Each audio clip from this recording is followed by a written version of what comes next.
Black Hills State improved to 3-1 overall and 2-0 in the RMAC last week with a 25-23 victory over Colorado Mesa on Saturday in Grand Junction. The Yellow Jackets trailed by a point with 38 seconds to go, but marched into Mesa territory before Coleman Chapman delivered a 50-yard field goal to win the game with 1 second to go. I'm Alex Dodd, and this is the Black Hills State Football Show presented by the Rapid City Journal. Each week, we'll take you inside the program with head coach Josh Breske. Big week for you guys, rivalry week in town. How's everything going up in Spearfish, Coach? Yeah, everything's going very smooth. We're healthy. The guys are motivated. Everything's going awesome, Alex. The weather's been really, really nice, as you can attest to there in Rapid City. And yeah, we're looking forward to another good home game. Another 6 p.m. kickoff should be a great environment this Saturday night, man. Coleman Chapman has kind of been money for you guys for a couple years now, but particularly good on Saturday. It's always good when your kicker hits a game winner, and he earned RMAC Special Teams Player of the Week honors for his efforts. How much of a help is it just to have a reliable weapon in the kicking game? Yeah, it's a huge help, and it's a great. I'm at peace as a head coach knowing that we can throw Coleman out there and attempt some of those long field goals. I was not a little bit shaky, but just curious. Earlier in the game, he had slipped on his plant foot and missed a PAT. And he slipped again later on a kickoff on his plant foot. And so I had gone to him in the third quarter and said, do we need to get you a different left-footed cleat, for your plant foot? And he kind of looked at me. He's like, Coach, I'm just going to make an adjustment. It'll be fine. And then, who knew that we were going to get into a situation like that at the end of the game? But we did, and I'm very proud of our team. I'm very proud of Coleman, Anthony Rosenstraw for an awesome snap, Derek Webster for the hold. And they sent a lot of pressure at that unit really all day, in our field goal and PAT block unit did a wonderful job. What was kind of the mood on the sideline going into that final drive after they kicked a field goal to go up and there's less than a minute to go, and you got to make things happen fast? Yeah. We've been there before, and thank goodness we've been there before. I turned around on the sideline. I think guys were pretty dejected when obviously Mesa kicked their field goal and that went through. You kind of heard a collective like, oh, man, that stinks. And then, I turned around and started telling the guys, hey, relax. We got to go back to work. We still got time. And that's all I had to say. They handled it extremely well. It's a resilient bunch. And, I just sensed no panic on their side. I know we didn't have any timeouts left. And, that could be problematic starting on your own 25. And thank goodness they kicked it out of bounds and we got to start on the 35. We needed every yard in that last drive. And I thought guys handled that drive extremely well. And we coached it well as far as transitioning our field goal unit out there and using the timeouts on Mesa's last drive appropriately. So all in all, it was a great team win and a great finish to a slugfest, How much does it help when you're in a situation like that to have so many veteran guys on that offensive unit that have, they've been there, they've done that, and they don't have that immaturity that leads to maybe some panic or some nerves on a final drive like that? Yeah, it's huge. I don't know that we're going to be able to get away with it anymore, but I don't know if you noticed on the second to last pass of the game, we lined up 3-by-1 to the left. And Mitch McKibben was at the bottom of the screen and was kind of looking to the sideline with his palms up. And it's a play that we run a lot. We have Mitch run a delayed slant, and he, as a veteran guy, decided that he was going to turn to the sideline and pretend like he didn't know the play, and that was going to be his delay. And then he ran the slant. We completed it. He knifed between two defenders, I want to say for maybe 8 or 9 yards. In which point we got up to kill the clock, and we had a little bit of an issue officiating with killing the clock there. They set the ball and backed out. We snapped it, and then they said, wait, it wasn't ready. They set the ball back down, started the clock, and then we weren't set, and we ended up running 7 seconds off on a kill clock situation. But it ended up working out great. We got a quick out route to Mitch McKibben, and the older guys played good, and we have a lot of belief right now. We have a lot of confidence. We played extremely physical, and being older helps a lot. Really, really great group of guys. I'm sure you guys work on 2 minute a lot in practice. Yeah. But there are a lot of teams, and there have even been a lot of games this year in college football where teams have had issues getting a spike down inside the 10 seconds, especially with the runoff rule available. So how big was that you have a quarterback that didn't rush the play when you weren't set, and you guys were able to get the spike off without a false start or something that could have cost you the game? Right, exactly. And we work it every single week and work multiple different situations. We even work the one where there's 2 seconds on the clock and we need to snap it on the whistle for the ready for play whistle. There's a lot of things that can go wrong. I saw a team in week 1, Division II team, work to center the ball for the game winning field goal. Inside the 20-yard line. They ended up running out of time as their field goal team was getting lined up to kick the game winner, and you're just like, oh my goodness. And not to bring about a curse or bring up any voodoo or bad magic here, but I was looking back at some of these rivalry games between us and Tech, and I still remember the worst loss I ever took was my junior year. We lost to Tech 24-23 on that exact same situation. We were inside the 10-yard line, and we tried to run our field goal unit off, and our quarterback called kill, and we just had mass chaos, and we ended up, basically snapping a game-winning field goal with only about 7 players out there, and we lost the ball game. And it was a lot of ear pads flying out of helmets, and as dudes were slamming their helmets down. It was the worst loss I ever took as a player or coach. And you learn from those, right? You learn from that. You learn from your mistakes and make sure not to repeat them. Saturday was the first time in program history you guys have gone and won back-to-back games against Mesa. Big win on the road in the RMAC. Everybody that knows football, knows college football, knows how important it is to go win on the road in conference. You guys were actually outgained in offense by a little bit, but it seemed like you buckled down, were able to make big plays when you needed them. Right before the half, you're able to go on a big drive and punch it in and get a score. And then obviously that last drive. How important was it just to make plays at the right time on Saturday? Yeah, it was extremely important. And, to not lose faith, to not try to go outside of your game plan. Obviously there's going to be adjustments, but we stuck to our game plan, and it worked beautifully throughout the game. You saw most of our completions were coming on RPO throws this game. We just felt like Mesa was giving up a lot in the flats and a little bit in the hitches and that hook curl zone. And so we took advantage of that. And even though we had some incompletions on that, we stuck to it. And, I'm looking over the stats right now. The biggest one that sticks out to me was time of possession. They have us for 37 minutes and Mesa down for 22 minutes. And somewhere, I want to say it was our second possession of the third quarter, we went on a 12-minute, 16-play drive that ended in points. And, we ran the ball well. Is honestly probably, the game that sticks out to me the most so far this season. And as far as our rushing attack having a huge impact on the game. And Nolan Sousa was just a man possessed. I think at a certain point, he had kind of established himself as within the game as a tough guy to bring down. And you kind of saw a little bit, some of the defenders were shying away from that contact, and it took 4 to 5 guys to bring Nolan down at times. So he was absolutely tremendous for the Jackets this last weekend. And shout out to our offensive line group, our tight ends, our quarterback for getting us in the right looks. And and then defense came up with some huge stops too, a couple of 4th down stops, huge interception at the end of the game that we weren't able to capitalize on offensively in our 4-minute drill. But big plays at opportune times. And thank goodness Coleman Chapman was making those field goals throughout the first 3 quarters. Otherwise it would have been a different story. Yeah, I think you guys finished with 151 rushing yards, 4.2 per carry. How good of a sign was that to have the balance in the run game and to get enough to open things up in the RPO reads for Tanner and for the wide receivers? It was huge, especially going into this game. We knew that Mesa was going to be extremely physical.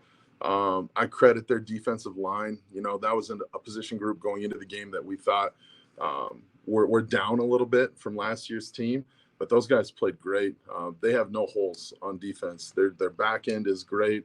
I think their two outside linebackers are the two best outside linebackers in the conference. Those guys are so athletic and big and strong. And we weren't able to get a ton of movement on them in the edges, but we also weren't getting caved in. So it was a little bit of a, we were neutral on that. And some of those run lanes were extremely small, but Nolan Susel, just being a veteran guy and trusting the scheme, was able to hit those hallways and just and make Mesa pay at the right time. You guys have spent a lot of time on the road at the start of this season. How excited are you just to be back home for the big rivalry game on Saturday in front of what I'm sure is going to be a fired up crowd in Lyle Hare Stadium? Yeah, it's going to be great, and it's nice. We're home these next 2 weekends, and you look at our first 3 home games. We had a nice gate versus Shadron. We're gonna have a really nice gate versus Tech tonight, this weekend, and then the following week we host Highlands here for Swarm Days. And so, first 3 home games of the year, while the weather's still beautiful, we're going to be pulling some awesome crowds, and it is great to be at home. We have a really cool group of the Knights of Columbus here in town have been feeding the Yellow Jacket football team a pregame Saturday meal for 20 to 30 years. I mean, they were doing it well before I attended Black Hill State, and they're still doing it. And our guys, it's just such a cool tradition to be able to go over to the Newman Center and be served by the Knights of Columbus. And we're gonna get our lasagna and get our pregame meal going, and it's great. It's just awesome to be at home. Those guys get time to spend sleeping in their own beds. We as coaches get time to spend with our families and maybe go hit up some of these local high school games. It's just great to be at home and not have to be stuck on a bus, for I think last week we put on about 1,200 miles round trip. Yeah, just over 1,200 miles. So yeah, we're kind of road dogs right now, but it's going to be a little bit, it's going to be a huge benefit, Alex, to be at home with this crowd. You guys are ranked in the top 20 in 10 different categories, including categories on offense, defense, and special teams. So you're bringing a balanced football team into the game this week. But what do you want to see in terms of improvement from one week to the next? What my message to the team on Monday was exactly that, is we're doing so many things well right now. I think it's easy to, human nature tells you, well, let's just keep it going, right? But in my experience, I think in a lot of our experiences, you find that trying to just keep things going and maintain the status quo will be your demise. And so I live kind of by the phrase, man, when you're at the top of the game, you got to change your game.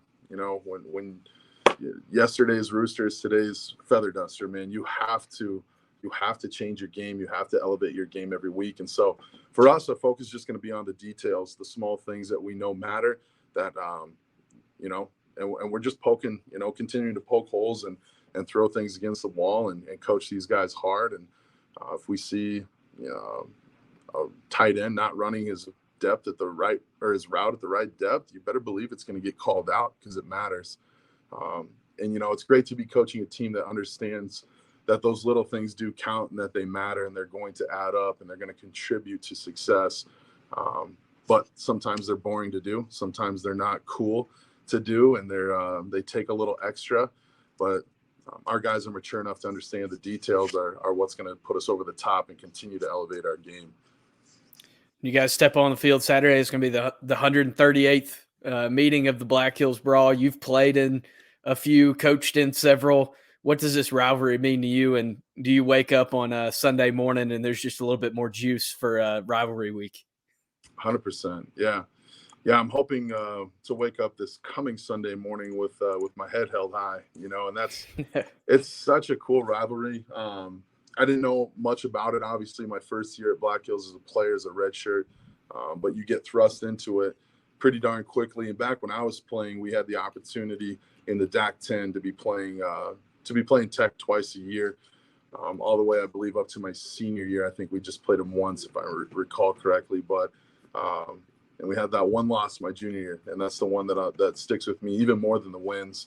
And it's just, the game carries a lot of emotions. It's a huge point of pride in the Hills. It's huge for recruiting, as we talked about last week, to win these regional games against these close opponents. And yeah, it's everything you want. We try as much as we can to really elevate this game, and I think sometimes coaches can or want to maybe downplay a rivalry and not add any more pressure than is already there. But I tell you what, man, pressure is a privilege. The fact that we have an opportunity to win this game in a great rivalry, I think is a privilege, and therefore the pressure is going to be there already. But we don't shy away from it as a coaching staff. Well, how much better do you think it is for this rivalry that, they're coming off of a good season and, they've had kind of an up and down start to the year, but they've got a good football team. You guys have a good football team. How much better is that for the Black Hills Brawl for both teams to be playing for something instead of, two teams that maybe have had their struggles? Yeah, I honestly wouldn't have it any other way. And, South Dakota Mines was picked to finish a spot ahead of us in the preseason polls. And that's just a little bit more fuel for the fire. And, I get why. They're a very talented football team, and they have a senior quarterback coming back this year, and he's playing extremely well right now. He had a tremendous game last week and is a great competitor. And they're just very well coached, on defense and on offense, and they do so much, really on both sides of the ball, but especially on offense. But yeah, I wouldn't have it any other way than them being a good football team. And really what I'm trying to instill in my guys is, who we play shouldn't determine how we play. What we're trying to do is play as best as we can. It doesn't matter if we're playing an NAIA school or we're playing, Colorado Mines. It doesn't matter.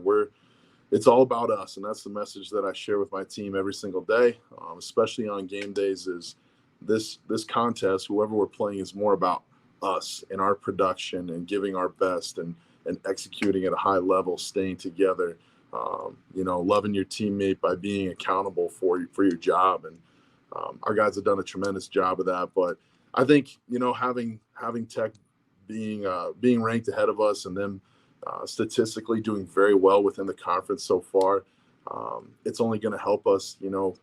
God willing, we're able to come out with a victory. It's only going to help us with our playoffs as far as strength of schedule and those things go as well.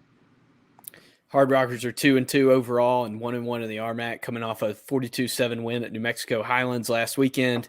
Ben Nolan, the transfer receiver from Northern, is having a great year for them and has been a big target for Joe Hansen at quarterback. What have you kind of seen from him on film and from that duo, and how difficult is it going to be to kind of slow that combo down on Saturday? Yeah, and it's Ryan Gent, their offense coordinator, does a great job, and Gent and JB Brown, my defense coordinator, have spent some years working together, on different staffs. And so there's a lot of familiarity there. Even their head coach, Charlie Flores, worked with my defensive coordinator at Northwest Missouri State for a number of years before. And so we do have a lot of familiarity. Even Vance Winter, got to know Vance a lot through just working similar camps and those things. They're actually a great group of coaches. They're great people. I know that they coach for the right reasons. They run a great program. But as far as Ben Nolan goes, what's worrisome a little bit is they don't carry a lot of pass concepts over. Ryan Gent does a great job of giving different looks throughout the weeks. It's typically looks like they're only carrying 1 to 2 pass concepts from week 3 to week 4, and I'm sure it's going to be the same thing from week 4 to week 5. And we're certainly going to be ready for them to show us a couple different looks that they haven't shown on film. They've done that to us every single year that staff's been there. But Nolan's a great player. Nolan actually came on a visit to Black Hills State, and then the next day went on his visit to South Dakota Mines. And unfortunately, we weren't able to secure that commitment. I'd much rather be playing with him than playing against him. He's a great competitor, and he's certainly Joe Hansen's favorite target. So we're going to have to do what we can to limit him. Well, what's it going to take to keep the Homestake Trophy up there in Spearfish? And are you guys going to bring it onto the field, or is it going to stay up in the Young Center somewhere? No, it's proper etiquette to have the rivalry trophy down at the field in plain view, visible for all players, fans, and media. And that way, whoever wins the game can run over to the table, secure the trophy, and take it back to their team for the celebration. But what's it going to take? Last week, I feel like we set a new bar for physicality. We played the most physical team that we've seen thus far. And, if we can continue to play physical in trenches and even physical out in space as well, I think we're going to have a great day. We need to get the ball to Hassan Williams. We need to get the ball in Nolan Susel's hand. We need to force third down. Like right now, South Dakota Mines is converting 54% of their third downs, and that's worrisome. So, we're going to have to make sure when we get to third down on defense that we can get them into third and long and, get a chance to get our nickel and our delta package out there and get some more speed on the field. And ultimately, I know our defensive coordinator and I have been talking a lot, and I may have even mentioned this last week, but Black Hills State defense, the 411 defense the past couple of years has been just wreaking havoc in the backfield. A lot of sacks, a lot of TFLs, and we haven't had a lot of changeover in personnel per se, but we just haven't seen a lot of TFLs and sacks through our first 4 games. They've been playing very stingy and very stout up front as far as the run game is concerned, and we've been getting pressure on the quarterbacks that we played. I really do feel like it's a dam that's about to break. And boy, I hope it's this weekend. I hope to see it this weekend. But our guys are playing confident right now. They're playing at a new level of physicality. I'm just excited to see the matchup this weekend. Awesome. Well, Coach, I'm going to be at the game, obviously looking forward to it. Should be another good one in this series. For Josh Breske, I'm Alex Dodd. Thank you for joining us on the Black Hills State Football Show. We'll be right back at it next week and doing this throughout the season. Hopefully a little less technical difficulties next week. But such is life. Such is life. You said it. Thank you guys for tuning in. We'll see you at Lyle Hare Stadium on Saturday. Thank you.